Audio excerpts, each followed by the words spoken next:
Hey, this is Dr. C. I hope you're having a good day today. I hope so, because we're not going to talk about a favorite topic today. We're going to talk about suicide. Yes, all types of suicide. Now, I know it's not a popular subject, but it is unfortunately a reality. And so let's talk about it and all of the different aspects of it. First of all, what is suicide? Well, it's the act of intentionally causing one's own death.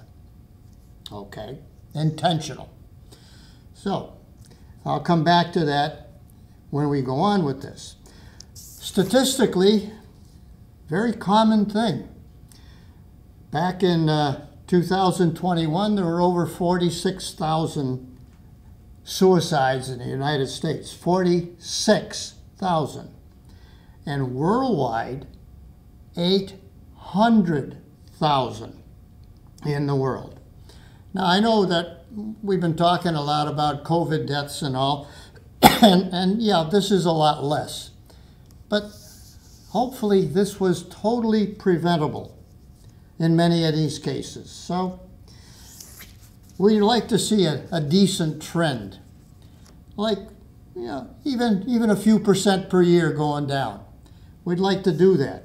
We certainly would like to help the people who are participating in this.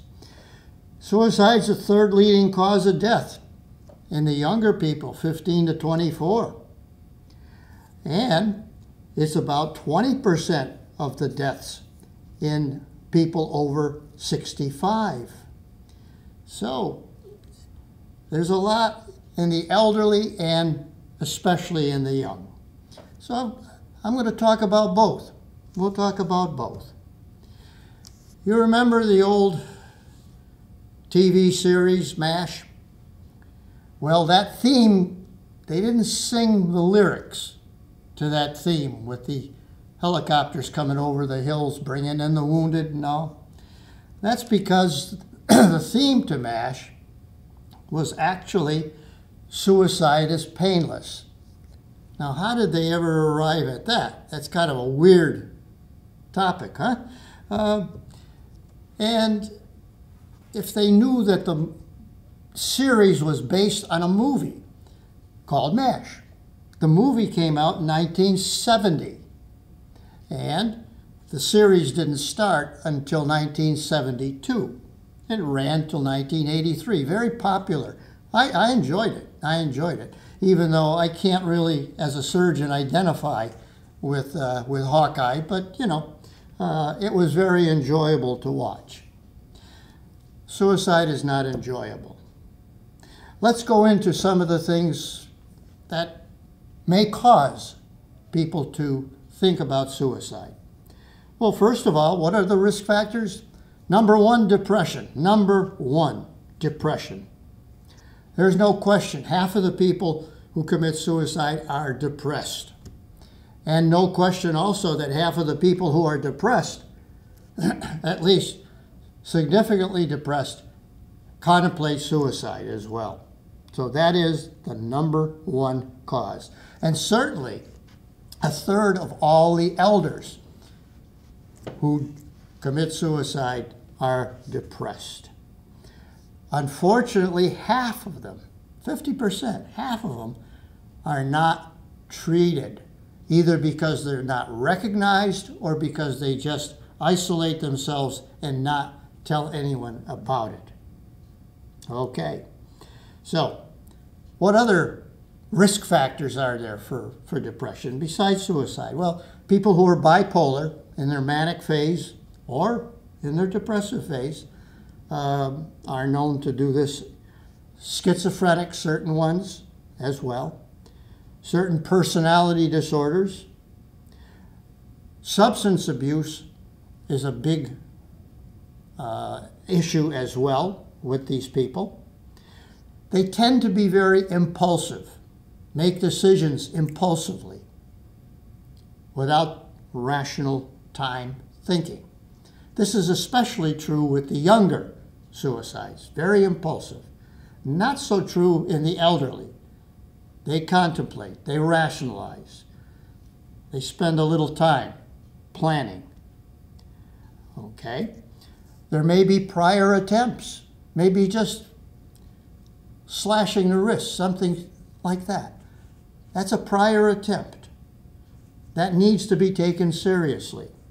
Again, that's mostly in younger people.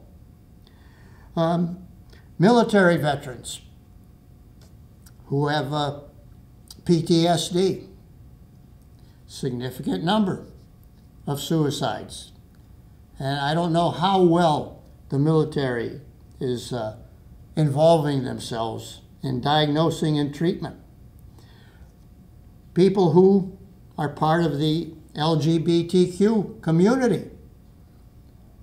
We made them that way. We isolate them. We look down on them. That helps with their depression, unfortunately. Does not help the suicide part. LGBT, they have a lot of suicides in them. Simply the presence of a firearm in a house increases the risk substantially. Just having it in there. So, and finally, you may have a chronic, totally uncontrolled disease that causes massive pain and does lead to depression, and naturally we think about suicide in that group as well. In the elders, there may be some other issues involved. For example, you may have lost control over your health. You may have intractable heart problem, intractable lung disease. You may have a neurologic problem that's intractable. In other words, not curable. So maybe loss of control over finances, especially nowadays with inflation the way it is. Not unheard of with the problem with finances nowadays. Okay? Or it may be that they may think that they're just a burden, not only on their family, but on society as well. They may have lost a loved one recently. They may fear the not being independent anymore. Maybe their kids are after them to go into a nursing home because they feel that they just can't take care of themselves anymore. They don't feel that way, but you can see how that can happen. There may be some frustration and anger involved with this. The elder people think about it for a while. And you know, half of them have actually seen their doctor within the year. Half of them. But didn't talk to the doctor about their feelings and all. At least this is one thing with the wellness physical that includes a lot of questions about their mental health. A lot of the questions are answered with a wellness physical as opposed to a regular physical in Medicaid, in Medicare, I mean. So that's just an above side. Okay, what else? Well, in the elderly, they may have developed some type of coping mechanisms already, or maybe they haven't. Obviously, if they have an active interest in something, that'll occupy their minds, occupy their bodies, occupy their time. And so that's a good thing. We want to be able to occupy the elder people as much as possible. That's a good thing. We want to help them to develop those coping mechanisms that they have. We want to give them some type of purpose in life. We don't want them to think that they're powerless, they're useless, a burden on society. We want to give them positive feelings. And we can do that. We need strong social ties. Obviously, the best are family ties, But that doesn't always occur. Not everybody has a big family. Nowadays, families are smaller. Gone are the days of the double-digit families. I'm an anachronism. 10 kids, my God. You don't see that anymore. So these are things that are positive. So what type of red flags can these people who are at risk, what kind of red flags can they put out and make us think, gee, suicide may be a possibility here? Well, verbal statements that they may make. This is more likely in seniors rather than in the younger population. Remember, the younger population, like I said, are very impulsive. May not talk about it a day before. But the seniors, they're thinking about it. So they may give verbal statements that give you an idea that they're thinking about this. They may tend to isolate themselves more. Again, in the seniors, they isolate themselves. They don't feel they're worthy of society anymore or their family anymore. So they tend to isolate. They may show signs of depression. Isolation is also a sign of depression, but they may show other signs of depression as well. They may just look depressed, and you can look depressed. Talk depressed, okay? You may see a person who's giving away all of their possessions now, slowly.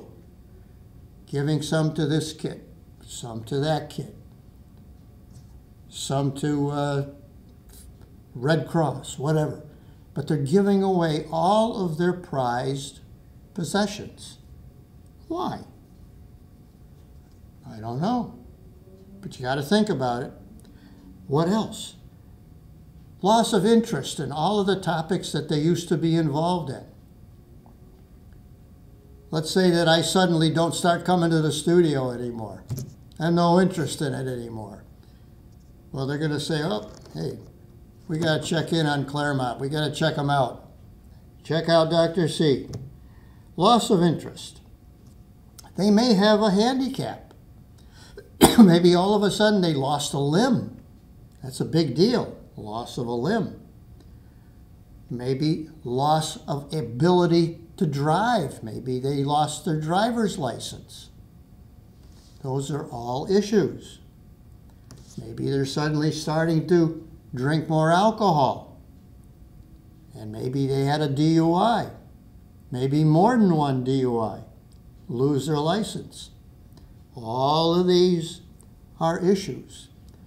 One of the biggest problems, really, is when the issues involve mental illness.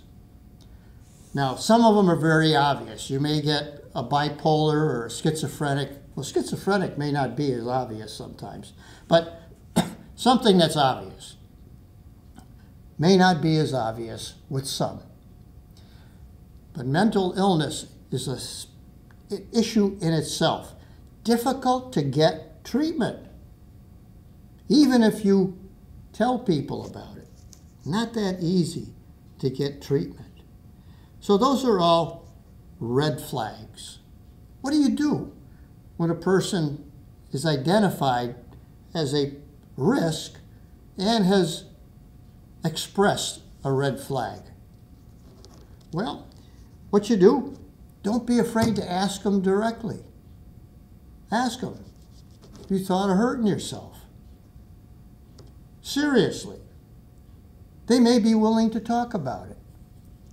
The kids may not. The younger ones may not. But the elderly may. Certainly, you want to be available and ask directly. Never, ever be judgmental. There may be specific reasons that are weighing on their mind that precipitated some of these red flags now. And you want to make sure that you give them contact with a professional. As I said, that may be a little easier said than done, because it is not that easy even to get an appointment nowadays with a mental health professional. We make sure that we let them know that there is a National Suicide Prevention Hotline. And we will put up the number for that. It's 1-800-273-8255. That is the number for the National Suicide Prevention Hotline. You know, when they've done studies on people, in adults, especially the seniors in general, roughly 10.6 million of all of the people expressed thoughts, just thoughts, of suicide. 3.2 million of them had plans. 1.4 million had an attempt. Fortunately, many of the attempts didn't result in a suicide. But when you look at these things, generally, the younger you are, the more failed attempts are out there. Women, for example, will tend to be cutters or overdose with pills. The boys, they tend to drive a car into a tree, for example, or they may overdose as well. Now, what about the elderly? The men, they tend to be, when they finally do make that decision, they tend to make it a good one. They shoot themselves. That's pretty ending. And they usually aim in the mouth, right up into the brain. Not going to recover from that. The women, on the other hand, tend to be a little less aggressive, and they will overdose. And so that usually is a curable thing for the immediate future, but then you need to have that psychotherapy afterwards for that. So generally speaking now, there's a lot of people who do attempt suicide. And as we've talked about, it is multifactorial in its approach. How do we prevent it? Well, number one, we got to strengthen their economic supports. Like I say, right now, financial issues, housing issues are a big deal. We need to strengthen that. For our veterans, we need to strengthen the VA system so that they can get the appropriate mental health coverage. We also need to have a delivery of that mental health, even in our society. We don't have enough mental health professionals who will be able to be accessed to help. We've got to create a protective environment.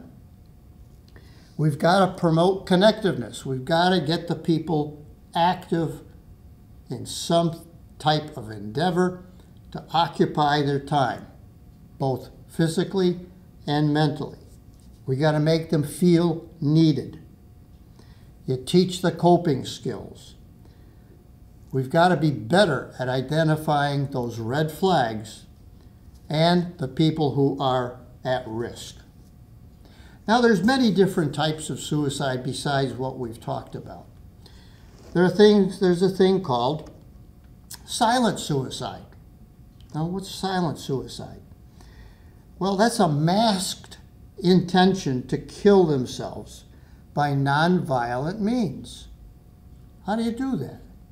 You don't eat? Yes, you don't eat. The police in our area are called regularly for people who have not been seen out of their house, for example, for a month. They go in, there's squalor in the house. Dishes not washed, everything. Just a mess. And so that is part of what is called suicide silently.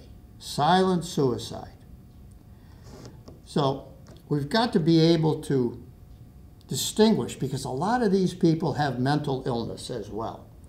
They may not have the cognitive ability to even recognize the fact that they are doing this to themselves. So we need to be able to identify that and to take some action on it. So what else? Like I said, we need to have some type of social connection. Now, the internet is not, it is a social connection, but it's not a good connection for people who are thinking of suicide. It is not a good thing. And in fact, leads sometimes to isolation in itself. And so, if somebody has a solitary life, they want to live alone, but they're staying active, that's their lifestyle. That doesn't always occur that way. That needs to be analyzed, needs to be looked at. And so, people who are lonely, who are isolated, they have that essential need. They need that connectivity. They need to be connected to somebody. Family is best, friend, neighbor, whatever. It may be that an elder person needs somebody who's young to be with them. That's part of connectivity. And vice versa. Those who are young may need to have the experience of one of the elders to help them along and guide them through this as well. We could have them join a club, learn a skill, any kind of skill. We got to give them some type of a schedule. Look forward to every day. We want to reduce their dependency on digital stuff. Exercise, an excellent way of doing it. Poops them out as well. Excellent exercise. We got to take them out shopping, even if it's just taking them out. They may not buy anything. We take them out. They need that connectivity outside. We got to encourage them to volunteer. That gets them out. They feel needed then. And that's a good thing. You may want to buy them a companion pet. Boy, there's nothing better than a dog. Dog's a great pet. Cat's a good pet. Those are good things for them. Now, the people who are over 65, 1 in 4 over age 65 live alone. That's part of the loneliness part. More than 50% are unmarried. Now, that may be because one of their spouse passed away. But nevertheless, over 50% of them are unmarried. They may be in poor health. Or they may participate with unhealthy habits as well. They may have the beginnings of Alzheimer's. Alzheimer's, remember, is a very common problem in the elderly. We've got to be able to connect with them, identify if there is a cognitive problem as well. Now, there's a couple of other things that I wanted to talk about here, too. We in society are not helping the problem at all. And why do I say that? Well, first of all, I mentioned there's not enough mental health. There are not enough mental health professionals out there, and we have difficulty accessing the mental health professionals. That is pure and simple, and that is the truth. Number 2, I want to talk for a moment, in Massachusetts especially, we have this End-of-Life Options Act. And this End-of-Life Options Act, which this year, it's in the Senate Bill 1384, and in the House Bill 2381. Now, this started many, many years ago with Assisted Suicide Act. That didn't have a good connotation, so it didn't get a lot of support. So then it moved on from there. They didn't want to be associated with euthanasia, mercy killing, and things like that. And so that evolved eventually. Then it was the right to die. Well, that didn't really hit the right buttons either. Then there was Death with Dignity. Now we're at the End of Life Options Act. Unfortunately, a lot of people support this. A lot of our state senators support this. A lot of House members support this. And the Boston Globe, the TNG, that whole conglomerate of newspapers, all support it. Obviously, most of the religions do not. And so, there's these bills are up before Congress in Massachusetts every year. Every year it gets closer to being passed. There are 10 states now that have this death and dignity type of statute on the books. There are at least, as I said, over 20 senators now support it. 47 House members support it. And presently these bills are in a joint committee, Public Health. I would hope that it wasn't, that they don't pass it. The Mass Medical Society doesn't do much in positive about it either. They're neutral. What the hell, neutral? You're either for it or against it. No, they're neutral. Baloney. That's baloney. Now what else besides this? I said we get it in our society from the other end as well. Roe versus Wade. That means that you can have an abortion at any time during that pregnancy. This is the way it's interpreted in most of the states. Is that a good thing? I don't know if you've ever had the misfortune of seeing a third trimester abortion. It's a well-developed fetus that probably will make it without the abortion. That is terrible. That's Roe v. Wade. And so that's going a little too, not a little, a lot too far as well. And I don't need to go any further about that. But these are all forms. We're not being helped by society in general. So, listen, this is Dr. C. Thank you for listening to me expound on some of these crazy things and giving you some of my opinions. You may not agree, but that's okay. That's part of the discussion anyway. Have a good day.